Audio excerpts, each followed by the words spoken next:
आप में से बहुत सारे लोगों के रिश्ते इस जुबान ने खत्म कर दिए। मैं बोलना 2 सालों में शुरू हो गया, लेकिन मुझे क्या बोलना है वो मैं आज तक सीख रहा हूं। जब विश्वासी तैयार नहीं होते, प्रभु का काम खराब होता है। लड़ झगड़ कर जो हासिल किया जाता है वो कभी आशीष नहीं हो सकती।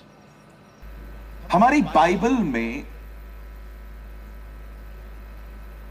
एक खूबसूरत घटना का जिक्र है।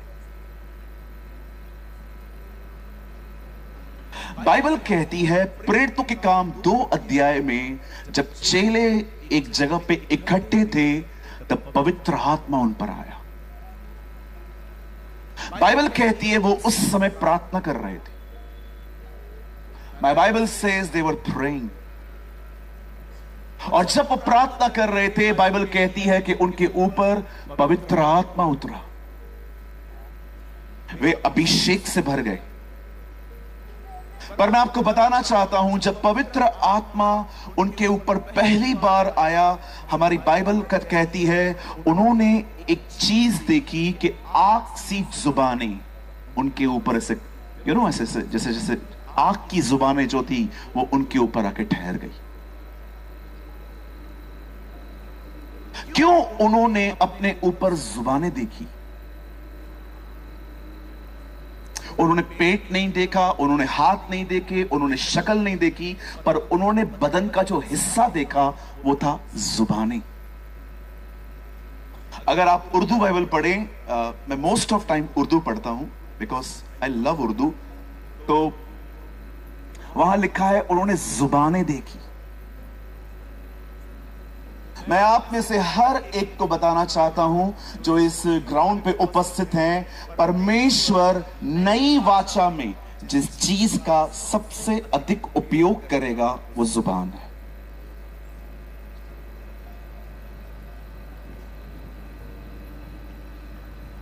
आप में से बहुत सारे लोगों के रिश्ते इस जुबान ने खत्म कर दिए। मैंने एक चीज लर्न की है लाइफ में,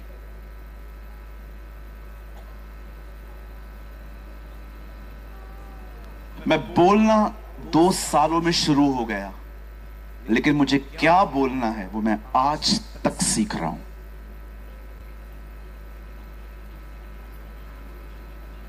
बिलीव मी, मैं बहुत गलतियां करता हूं। आज भी बोलने में मैं चूक जाता हूं। मुझे आज भी याद है 2 हफ्ता पहले मैंने एयरपोर्ट पे किसी को बहुत बुरी तरह से चिल्लाया और बाद में मुझे महसूस हुआ कि मुझे इस तरह से बिहेव नहीं करना चाहिए था। मैं आप में से हर एक को कहना चाहता हूं, जितने भी लोग यहां पर हैं, मैं आपको कहना चाहता हूं, ध्यान दीजिए आप क्या बोल रहे हैं। आपके शब्द आपको आगे ले जाएंगे। आज जो मैं वचन आपके साथ बांटने वाला हूं, उस वचन को जो परमेश्वर ने आज शाम को मेरे दिल में डाला वो है आपकी जुबान। आजकल ऐसे बड़े बड़े क्रूसेड्स पे लोग सिर्फ चंगाइयों का प्रचार करते हैं, लेकिन मुझे खुदा ने कहा डोंट प्रीच हीलिंग, प्रीच टंग। आप सब तैयार हैं? हम शुरू करें? मेरे साथ अपनी बाइबल खोलिए। Come on, open your Bible with me.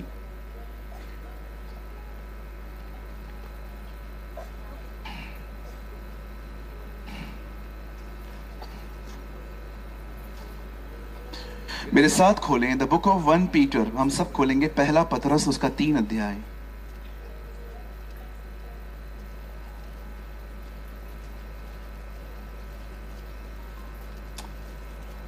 सब खोलिए पहला पतरस 3 अध्याय। Open your Bible with me the book of 1 Peter chapter 3। हम सब खोलेंगे पहला पतरस उसका 3रा अध्याय। सबने खोला? हम पढ़ें? ओके, मैं चाहता हूं कोई भाई गुजराती बाइबल आगे लेकर आए। Somebody please come fast. जल्दी से कोई आगे आए और आपके हाथ में आपका माइक होना चाहिए। मैं पहले हिंदी में पढ़ता हूं, उसके बाद ये भाई आपकी लैंग्वेज में पढ़ेंगे। मैं आपके लिए पहले हिंदी में पढ़ता हूं। Come here. मैं पढ़ रहा हूं 3 अध्याय उसका 10 वचन। क्योंकि जो कोई जीवन की इच्छा रखता है और अच्छे दिन देखना चाहता है, मुझे पता है आपको किसी की याद आ गई होगी। जो कोई जीवन की इच्छा रखता है और अच्छे दिन देखना चाहता है, वो अपनी जीभ को बुराई से और अपने होठों को छल की बातें करने से रोके रहे। Please brother read. કેમ કે જે માણસ દીર્ઘાયુ ચાહે છે અને સારા દિવસો જોવાને ઈચ્છે છે, તેણે પોતાની જીભને દુષ્ટતાથી અને પોતાના હોઠોને કપટી વાતો બોલવાથી અટકાવવા। कपटी बातें बोलवाथी। हाँ जी, कपटी बातें भी फिर से तो पढ़ो कपटी के बाद। કપટી વાતો બોલવાથી અટકાવવા। अटकावा मतलब कपट वाले अटकेंगे। ठीक है, धन्यवाद ईशु। मैंने गुजराती कैच करने की बहुत कोशिश की, कभी नहीं कर पाया, मैं हिंदी भूल गया। आइए, मैं चाहता हूं आप सब सामने देखिए, बड़े ध्यान से सुने। बाइबल कहती है, पतरस ने कहा, जो कोई जीवन की इच्छा रखता है। कितने लोग अच्छी जिंदगी जीना चाहते हैं? आइए, मुझे अपने हाथ दिखाइए। जिसका हाथ नीचे है, मैं समझ जाऊंगा तुम्हारी लड़की तो मैं छोड़ के भाग गई है। हाँ, सबके हाथ ऊपर हैं। जो कोई जीवन की इच्छा रखता है और अच्छे दिन देखना चाहता है। कितने लोग अच्छे दिन देखना चाहते हैं? Oh, you want to see a good days? कितने लोग अच्छे दिन देखना चाहते हैं? Okay, now here is a principle. Bible कहती है, जो कोई जीवन की इच्छा रखता है और अच्छे दिन देखना चाहता है, वो क्या करे? वो अपनी जुबान को लगाम दे। सुना होगा ना आपने, बहुत लोग कहते हैं, ए जुबान को लगाम दे। बिल्कुल सही बात है। मैं आज कुछ आपको समझाना चाहता हूं, बड़े ध्यान से सुने। मुझे लगता है जब आप यहां से जाएंगे, आप स्वतंत्र होके जाएंगे आज। आमीन। आइए, बड़े ध्यान से सुने। सबसे पहले इस बात को जानिए, शैतान बाइबल पढ़ चुका है। ही नोस द बाइबल, और उसे पता है क्या करना है जिससे लोग नाश हो। उसे अच्छे से पता है कि कैसे एक विश्वासी को उसकी स्पिरिचुअल लाइफ और उसकी लाइफ को खत्म करना है। मैं आप में से हर एक को बताना चाहता हूं, शैतान चाहता है हम अपने विषय में गलत बातें कहें, हम अपने विषय में गलत नबूवतें करें। वो चाहता है आप अपने ही विषय में, अपने बच्चों के विषय में, अपने काम के विषय में, अपनी स्पिरिचुअल लाइफ के विषय में गलत नबूवतें करें, गलत भविष्यवाणियां। डोंट बिलीव कि भविष्यवाणियां सिर्फ और सिर्फ एक भविष्यवक्ता करता है। कुरिन्थियों की कलीसिया के बारे में पढ़िए, एक भी भविष्यवक्ता नहीं था, पर सब भविष्यवाणी करते थे। पौलुस उन्हें लिखता है कि मैं चाहता हूं कि तुम में से हर कोई भविष्यवाणी करे। Professor each and everyone. ये मत समझिए कि आप में से सिर्फ जो प्रॉफिट्स हैं, जो भविष्यवक्ता हैं, वही भविष्यवाणी करते हैं। कुरिन्थियों की पत्री में पढ़ के देखिए, पौल कुरिन्थियों को कहता है तुम सब भविष्यवाणी कर सकते हो। भविष्यवाणी का मतलब होता है आप क्या भविष्य में, भविष्य के लिए क्या बोल रहे हो। वो अच्छे से जानता है और वो चाहता है आप अपने विषय में गलत नबूवतें करें, और वो यूज करता है आपकी फीलिंग्स को, वो यूज करता है आपकी भावनाओं को। आप अकेला फील करें और अकेले बैठे बैठे कोई आपका दोस्त आके आपको कहे, और कैसा है? अकेला आया हूं, अकेला ही मरूंगा। और बोलो अपने लिए। आप डॉक्टर के पास गए, डॉक्टर ने कहा आपको बीमारी है, और आपको घर पे आके आप आते हो और घर वाले पूछते हैं क्या आया ब्लड टेस्ट में? बस 4 दिन का मेहमान, मरने वाला हूं, देख लो मुझे। कौन? मुझे बताइए क्यों बात करते हैं आप इस तरह? मैं जानता हूं मैं खुद भी सिद्ध नहीं हूं इन चीजों में, बहुत बार मैं गलत बोलता हूं, फिर जब मुझे महसूस होता है मैं कहता हूं खुदावन जो मैंने कहा ना मैं उसकी ताकत को कैंसिल करता हूं यीशु के नाम, कि ये शब्द मेरे ऊपर पूरे नहीं होंगे। आज आप पूछिए अपने आप से, आप अपने बारे में क्या कहते हैं? कुछ लोग तो अपने खुद को भी पसंद नहीं करते। मैं बहुतों से मिलता हूं, कहता हूं अरे आप तो बहुत अच्छे हो। मैं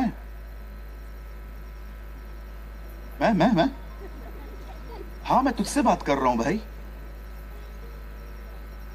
वो अंकल जब गीत गा रहे थे ना, मुक्ति का नायक वो, मैं अपने आप में सोच रहा था अंकल और मैं दोनों थोड़े थोड़े एक जैसे हैं, लेकिन मैं उनकी एक्टिवनेस देख रहा था, क्या वो कंधा हिला के हालेलुया, मुझे इतना अच्छा लग रहा था वो कितने एक्टिव हैं। मैं साहिल को वही कह रहा था, मैं उनको कह रहा था यार कितना मस्त गा रहे हैं वो। कही अपने पास वाले को खुद को पसंद कर। हाँ बोलो बोलो, बाजू वाले को बोलो बोलो। हाँ ये बहनें बड़ी वीआईपी हैं, एक दूसरे को बोलती ही नहीं है। बोलो बाजू वाले को, एक दूसरे को बोलो बोलो खुद को पसंद कर। हाँ क्या हुआ भाइयों, काले हैं तो क्या हुआ, दिलवाले हैं हम। हालेलुया। क्या हुआ, दांत बाहर है तो दांतों को भी घूमने का हक है, क्या प्रॉब्लम है? कुछ लोग खुद को पसंद नहीं करते, कुछ भी बात करो, बोले तू क्या लग रहा है। मैं अरे अपने फैन बनो।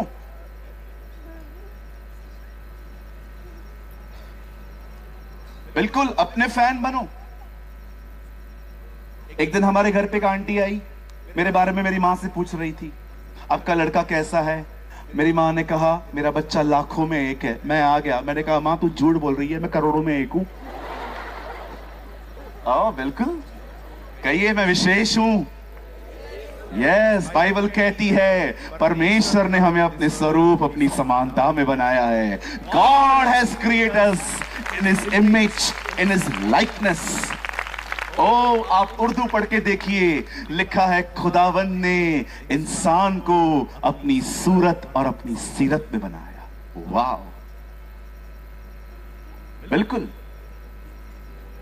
हर दिन उठो, आईने के सामने खड़े हो जाओ और ऐसा कहो क्या लगता है तू।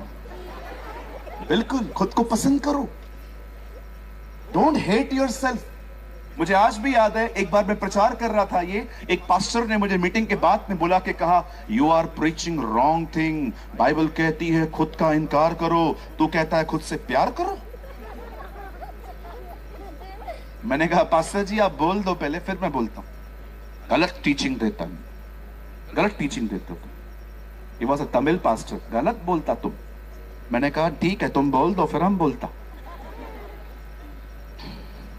चलिए आइए, जिनको लग रहा है मैं गलत बोल रहा हूं, बताइए बाइबल की सबसे मुख्य आज्ञा क्या है? किसको पता है सबसे बाइबल की मुख्य आज्ञा क्या है? The first command in the Bible, बोलिए। तू अपने परमेश्वर से अपने सारे मन, अपने सारे प्राण, अपनी सारी शक्ति, अपनी सारी बुद्धि से प्यार कर। और उसके बाद क्या लिखा है? और अपने पड़ोसी को अपने समान प्रेम कर। अपने समान। मैंने कहा पास्टर जी इसका मतलब क्या है? सॉरी, बाइबल कहती है आपको खुद से प्यार करना चाहिए, पर प्यार करने का मतलब यह नहीं है कि बदन सिगरेट मांग रहा है तो सिगरेट पीऊंगा। बिल्कुल नहीं। बदन कह रहा है दाढ़ियां कटवा, इधर से पतली, इधर से मोटी, फिर इधर से पतली। इतना प्यार मत करो। प्यार करने का मतलब है जैसे खुदा ने बनाया है मैं एक्सेप्ट हूं। लेकिन आजकल लोग एक दूसरे को इंप्रेस करने के लिए, मेरा एक दोस्त आया, वो इधर से दाढ़ियां पता नहीं क्या क्या करके आया था, और वहां से आने के बाद सूरज भाई मैं कैसा लग रहा है? मुर्गा। सूट भी नहीं कर रही है तो भी लड़की पटाने के लिए कर रहे। कभी देखा है आपने? कुछ बहनों को देखो, इतना मेकअप लगता ही नहीं है पाउडर, लगता है चूना लगा है। इतना मेकअप करेंगी, इतना मेकअप करेंगी, क्या फर्क पड़ता है हम कैसे लग रहे हैं, वो हमसे प्यार करता है ना, ये काफी है हमारे लिए। He loves us.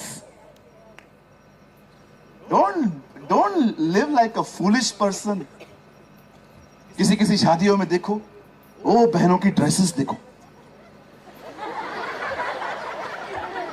और बहन तो उठा नहीं पा रही है और क्यों दूसरों को दिखाने के लिए करती है।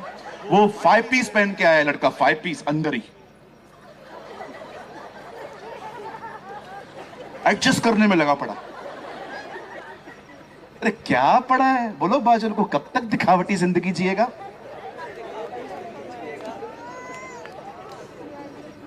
हालेलुया। कहिए मैं जैसा भी हूं मेरा परमेश्वर मुझसे प्यार करता है। आइए हम अपने खुदा के लिए एक अच्छी ताली बजाएं। Oh thank you Lord. He loves अस। वो हमेशा चाहता है आप अपने विषय में गलत नबूवतें करें। वो हमेशा चाहता है आप अपने बारे में गलत बोलें कि आप गरीब रहेंगे, बीमार रहेंगे, तकलीफों में रहेंगे, अकेले रहेंगे। No sir, don't prophesy this. If the man of God is not ready, God's word is hindered. जब विश्वासी तैयार नहीं होते, प्रभु का काम खराब होता है। मैं आप में से हर एक को बताना चाहता हूं, समय असमय तैयार रहिए। ऐसा जिंदगी जियो कि प्रभु आपको रात को 4 बजे भी उठाए प्रार्थना के लिए, आप उठ सको। किसी भी चीज को खुद पे हावी मत होने दो। अपने बॉडी को ऐसे बनाओ, अपने बदन को, अपनी आदतों को ऐसे बनाओ कि आप हर समय दुआ कर सको। आपको दुआ के लिए किसी कमरे की जरूरत नहीं है। आप चलते फिरते, उठते बैठते, वॉशरूम में, टेरेस पे, जंगल में, किधर भी दुआ कर सको। ऐसे बनाओ खुद को। जब परमेश्वर का वचन कहता है, जब इजराइली मिस्र में फिरौन के गुलाम थे, तब बाइबल कहती है परमेश्वर ने एक व्यक्ति को चुना और वो था Musa. My Bible says God called him. परमेश्वर ने उससे बुलाया, मूसा, हे मूसा। और बाइबल कहती है मूसा परमेश्वर से मिलने के लिए उस पहाड़ पे गया और उसने क्या देखा कि एक झाड़ी है जो जल रही है परंतु खाक नहीं हो रही है। हर चीज जो जलती है वो खाक बन जाती है, पर बाइबल कहती है ये एक ऐसा पेड़ था जो जल रहा था पर खाक नहीं हो रहा था। और वो जब वहां देखने के लिए गया तब परमेश्वर ने उसको आवाज दी, मोसेस, हे मोसेस। मैं कुछ बोलना चाहता हूं यंग जनरेशन के लिए। You know, my brothers and sisters, why God called Moses? परमेश्वर ने मूसा को ही क्यों चुना? अब हमेशा याद रखना, परमेश्वर लीडर बनाने के लिए एक ही व्यक्ति का चुनाव करता है। परमेश्वर हमेशा लीडर उसी व्यक्ति को बनाता है जिस व्यक्ति के अंदर लीडर बनने की कोई इच्छा नहीं होती। Read Bible very carefully. Musa, Gidon, Shaul, Yirmiyah, सबके बारे में पढ़िए। कोई लीडर नहीं बनना चाहता था परंतु परमेश्वर ने उन्हें बनाया। कुछ लोग लीडर बनने के लिए लड़ते हैं, झगड़ते हैं, दूसरों की इमेज को डैमेज करते हैं। मैं आपको कहना चाहता हूं, लड़ झगड़ कर जो हासिल किया जाता है वो कभी आशीष नहीं हो सकती। आशीष तो वो होती है कि उसे आप छोड़ दो, उसके बाद भी वो आपका पीछा करे। That is a blessing. मैंने देखा है लोगों को लड़ते हुए, मैं ये बनूंगा, मैं वो बनूंगा, मैं सेक्रेटरी बनूंगा, मैं चेयरमैन बनूंगा, मैं डायरेक्टर बनूंगा, मैं ये बनूंगा। लड़ झगड़ कर कुछ भी हासिल करना कभी ब्लेसिंग नहीं हो सकती। नेवर।